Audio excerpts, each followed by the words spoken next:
Good morning, good afternoon, good evening. The topic is the cow of the barricades. अगर आपने ये सुना होगा नेम। दोस्तों, ये राजा राव द्वारा लिखा गया एक शॉर्ट स्टोरी कह सकते हैं, प्ले है, एक ड्रामेटिकल रिप्रेजेंटेशन, एक मेटामॉर्फिकल फिलॉसफी है, मेटाफिजिकल फिलॉसफी कह सकते हैं इसको हम। राजा राव के बारे में आपको मैं बता दूं, Raja Rao was a person who was meticulously inculcated in the freedom struggle of India. मतलब वो इंडिया के फ्रीडम स्ट्रगल में काफी हद तक एक अच्छा जॉनर रखते थे। He was a strong personality. उनकी राइटिंग्स जो होती थी दोस्तों, वो राइटिंग्स बेसिकली इंडियन इंडिपेंडेंस के स्ट्रगल से रिलेटेड होती थी। He used to write a lot about the basic. उनकी एक मेन स्टोरी जो आई थी Kanthapura, that was like something we should be speaking about, a big thing that brought him into the main scenario. अब story आती है ये वाली दोस्तों, the cow of the barricades. इसमें एक मास्टर के बारे में बताया गया है, एक काउ जिसका नाम गौरी है उसके बारे में बताया गया है, कुछ वर्कमैन है, रेड सोल्जर्स है, उनके बारे में बताया गया दोस्तों। एक गाय थी जिसका नाम था गौरी। हर मंगलवार के दिन, एवरी ट्यूसडे, वो अपने मालिक के पास कहीं झुरमुट से निकल के आ जाती थी, और जब वो मालिक के पास आती थी, मालिक उसे खाना देता था, चारा देता था। मालिक उससे पूछता भी था, गौरी कैसी हो? गौरी सिर्फ अपनी जीभ निकाल के नीचे मुंह हिला के अपना एक कहते हैं प्रेम दिखाती थी, अपने मालिक के सिर के बालों को किसी तरीके से मुंह से टच करके फील करती थी। फ्रेंड्स, ये जो गौरी बताई गई है दोस्तों, सबसे पहले इसका आप मेटामॉर्फिकल सिनोनिम समझ लीजिए। ये गौरी थी हमारे वो आदर्श, हमारे वो प्रिंसिपल्स जो महात्मा गांधी अहिंसा का पाठ हमें पढ़ाते थे, वो चीज थी। सिर्फ एक गाय नहीं, the sensibility of purity, peace, goodness and unselfishness. Master कोई और नहीं, Mahatma Gandhi himself was there. दोस्तों, इसमें इस तरीके से समझाया गया है कि गौरी को मास्टर जब बुलाते थे, मतलब जब वो आती थी, मास्टर उसे प्रेम देते थे। मास्टर समझते थे बिकॉज ये गौरी क्या सिंबलाइज करती है। मास्टर उसको नर्चर करते थे, एक थॉट जो था उसको इनकलकेट करके उसको नर्चर करते थे, उसको खाना खिलाते थे। एक गाय को खाना खिलाना यहाँ पे इस तरीके से जोड़ा गया है दोस्तों कि एक थॉट थी, एक थॉट प्रोसेसिंग, एक आइडियोलॉजी थी। उस आइडियोलॉजी को चारा खिलाना मतलब फीडिंग अ थॉट, एक बहुत हाई मीनिंग होता है दोस्तों यहाँ पे। आई होप आप लोगों को ये समझ में आ रहा होगा। एक आइडियोलॉजी को वो नरिश कर रहे थे, मतलब एक आइडियोलॉजी को वो भोजन देके, भोजन मतलब उसको फूड फॉर थॉट देके उसको नरिश कर रहे थे ताकि ये आगे फ्लरिश हो।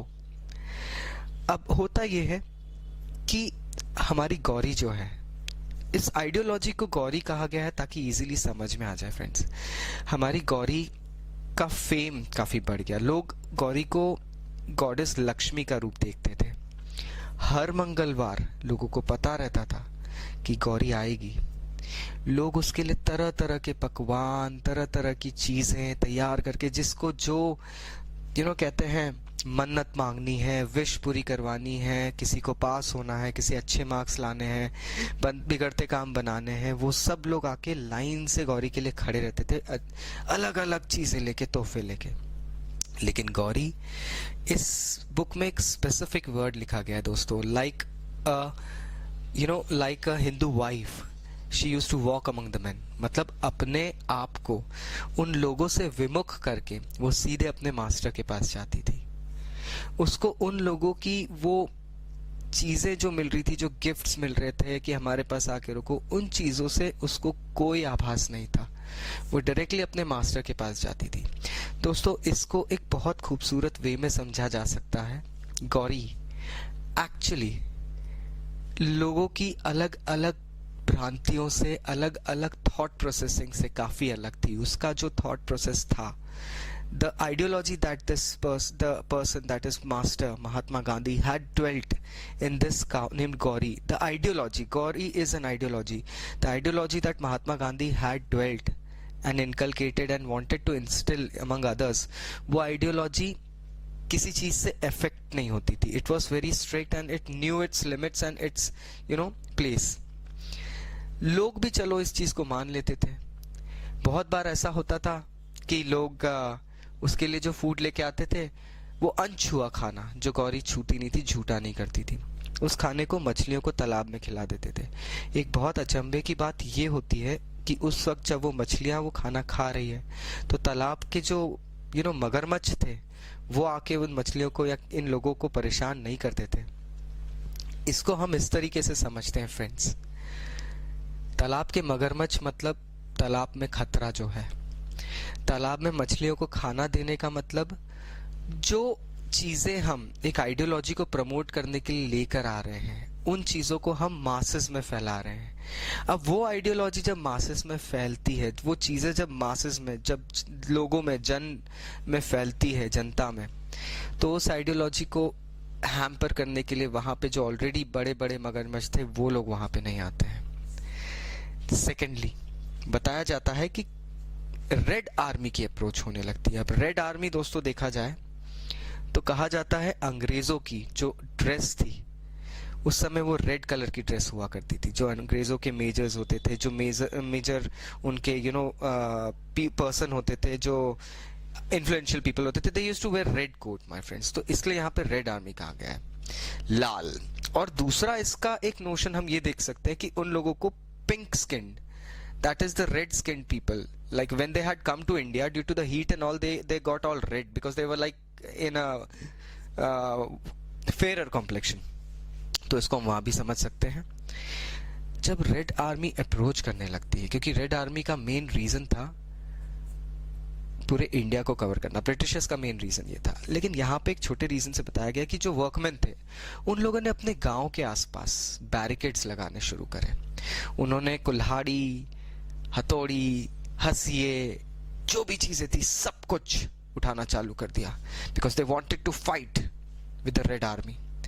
यहाँ पे इसको हम इस तरीके से समझते हैं, हमारे भारतीय जो थे अब वो लोग ब्रिटिशर्स से फाइट करना चाहते थे, वो लड़ना चाहते थे, उन्हें लड़ा के हटाना चाहते थे यहाँ से. औरतों को मंदिरों जाने से रोक दिया गया. बच्चों को कहा गया कि आप मार्केट में अगर घूम रहे हो तो उस रेड आर्मी का मूड देखो और हमें आके बताओ. मतलब बच्चों तक को यूज करा गया था to go ahead and see whether what is happening. एक तरीके से देखे तो पूरा कस्बे को हम देश बोल सकते हैं, अपनी सेफ्टी और लड़ाई के जंग की तैयारी में लग गया था. यहाँ पे मास्टर आते हैं और वो कहते हैं कि ये चीज कभी भी तुमको वो फाइनल रीजन नहीं दिलाएगी जिसके लिए तुम लड़ रहे हो. वो मना करते कि बैरिकेड्स मत बिल्ड करो, इन चीजों से कोई फायदा नहीं होने वाला, ये आर्म्स मत उठाओ, इन चीजों से कोई फायदा नहीं होने वाला. ध्यान रहे दोस्तों, यहाँ पे मास्टर कौन है? महात्मा गांधी. उनकी जो आइडियोलॉजी थी फ्रेंड्स, वो आइडियोलॉजी जो थी वहां पे वो थी अहिंसा एंड सत्य, that is truth and non violence. He very well instigated the idea of non-violence and he knew कि इसके बिना हम लोग जीत हासिल नहीं कर पाएंगे ब्रिटिशर्स के ऊपर. अगर हम वायलेंट रहेंगे तो वो आर्मी और ज्यादा वायलेंट होके और ज्यादा दमनकारी नीतियां अपना के हमें फिर से दबा देगी. याद रहे हमें 1857 की जो फर्स्ट वॉर ऑफ इंडिपेंडेंस थी उसमें क्या हुआ था. गांधी जी को बहुत अच्छे से पता था कि ये चीज होगी, क्योंकि एकजुटता नहीं थी दोस्तों. अकेले अकेले अनेकों टुकड़ों में लड़ने के लिए तैयार हो रहे थे. जिसे जहां बैरिकेड मिले वो लगा रहा था. कस्बे में कहते हैं हर बैरिकेड लगा रहे थे, अपने हिसाब से लड़ने के लिए तैयार हो रहे थे. एक मैनिपुलेटिव और एक अथॉरिटेटिव फिगर गायब था. मास्टर मना करते हैं कि ऐसा मत करो, लेकिन नहीं, ये लोग फिर भी तैयार हो जाते हैं. होता यह है कि रेड आर्मी आके बैरिकेड के उस तरफ खड़ी हो जाती है. बैरिकेड की उस तरफ आके खड़ी होती है. The war was actually inevitable कि अब जो युद्ध होने वाला है वो नहीं हो पाएगा. लेकिन अचानक कहीं से हमारी प्यारी गौरी निकल के आती है. गौरी निकल के आती है और वो उस बैरिकेड के ऊपर आके काट पे खड़ी हो जाती है. अब यहाँ पे लोग उसको रेवर करते हैं, लोग सोचते हैं कि चलो गौरी आ गई है, हमारी गॉडेस आ गई है, हमें अब मुक्ति मिलेगी, now she will be the one who will be giving us the freedom. And ये लोग अपने हथियार डाल देते हैं। कौन? द वर्कमैन, जो कि हमारे देशवासी होते हैं, जिन्हें हम देशवासी कह सकते हैं। लेकिन वहां पे वो रेड आर्मी के जो चीफ थे, उन्होंने इसे as a symbol of autocracy देखा कि ये काओ किस तरीके से हमारे सामने आके खड़ी हो गई है। उसे एज एन ऑटोक्रेसी देखा और उसको एक गलत वे में नोट करा, एंड दे शॉट हर। दोस्तों, गौरी को गोली सिर के बीचों बीच लगी और वो वहीं मर गई, लेकिन खून का एक बूंद नहीं निकला। इसको अगर हम ज्वाइन करें तो महात्मा गांधी की आइडियोलॉजी जो थी, उनका जो सत्य और अहिंसा का जो पार्ट था, उसे भले ही लोगों ने मारने की कोशिश करी, उसे भले ही हैम्पर करने की कोशिश करी, लेकिन वो मरा नहीं। वो थॉट कभी भी मरा नहीं था फ्रेंड्स। गौरी को वहां बता के बोल रहे हैं, लेकिन ब्लड नहीं निकला। Because see, if any living creature dies और is shot at, people usually expect blood shed, लेकिन गौरी के सिर से खून नहीं बहा। The thing over here is very well seen. Somewhere it is a depiction also that her breasts were bleeding. मतलब उसके सीने से खून निकलने लगा और वो खून लोगों के अंदर like एक विभोर भावना भरने लगा। Anyways, like it can be seen over here, this ideology could not die. क्योंकि हमारे मास्टर जानते थे कि गौरी कहीं पे लिंगर कर रही है। एक सेठ आते हैं, जमनालाल जी आते हैं कहीं से, उन्होंने फिर उस बैरिकेड के बीच में और विलेज के बीच में दो जगह के बीच में गौरी की एक मूर्ति बना दी। आज उस मूर्ति पे बच्चे चढ़ के खेलते हैं, उसके आसपास मस्ती करते हैं, काफी एंजॉय करते हैं और लोग भी उसके आसपास फ्रीडम से घूमते हैं। दोस्तों, ये डिपिक्ट करता है कि वो आइडियोलॉजी जो थी वो मरी नहीं, वो आज भी जिंदा है। बच्चे आज आज़ादी से खेल रहे हैं, ये डिपिक्ट करता है कि अब हमें आज़ादी मिल गई है। अब ये पोस्ट 1947 के एरा की स्टोरी हो गई है। आज भी मास्टर ये सोचते हैं कि गौरी शायद दो वर्ल्ड्स के बीच में कहीं लिंगर कर रही है और एक ना एक दिन वापस आएगी अपने उन्हीं प्रिंसिपल्स को लेके। दोस्तों, काफी पेनफुल मैटर दिया है इसमें।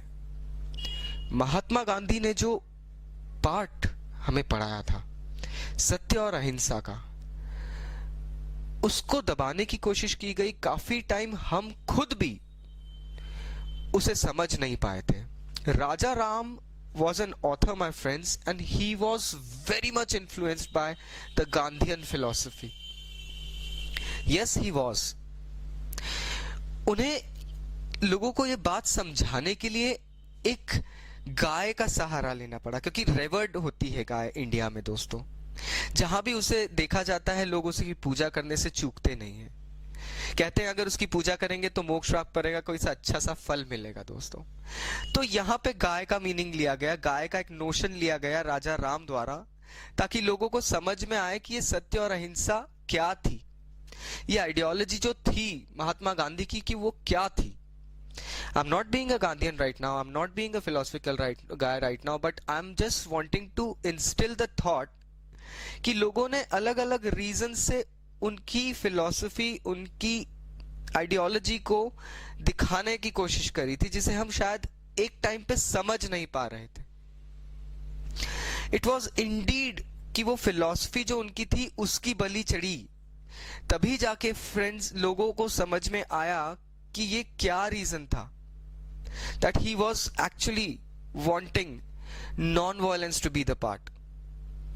बहुत ही वंडरफुल वे में राजा राम यहाँ पे एक्सप्लेन करते हैं। आशा करता हूं आपको अब ये एक स्क्रैप समझ में आया होगा। I was very brief because I did not wanted to go into depth. Still अगर आप लोगों को कोई डाउट्स या कमेंट्स हैं तो प्लीज आप नीचे कमेंट बॉक्स से कमेंट करिए, वीडियो को लाइक करिएगा, चैनल को मेरे सब्सक्राइब करिए, और अगर आपको ये like see I have been explaining it to you guys because I know that आप लोगों ने चैप्टर तो पढ़ा ही होगा, आप लोगों ने ये जो स्टोरी है, ये स्क्रिप्ट है, ये पढ़ा होगा। दैट्स व्हाई मैं आपको सिर्फ डिस्क्रिप्शन दे रहा हूँ। लाइन वाइज एक्सप्लेनेशंस जो होते हैं basically you can understand it on your own understanding. I have given you a brief जिससे कि आपके माइंड में एक माइंडसेट सेट हो जाए that what this thing is about. Still, if you have any specific doubts about specific lines or paraphrases, आप नीचे comment box में comment करिए, or else you can go ahead and contact me at my cell number as well. You can personally, send me messages, and we can work it out, my friends. So thank you very much. Take care. It was really good having these sessions.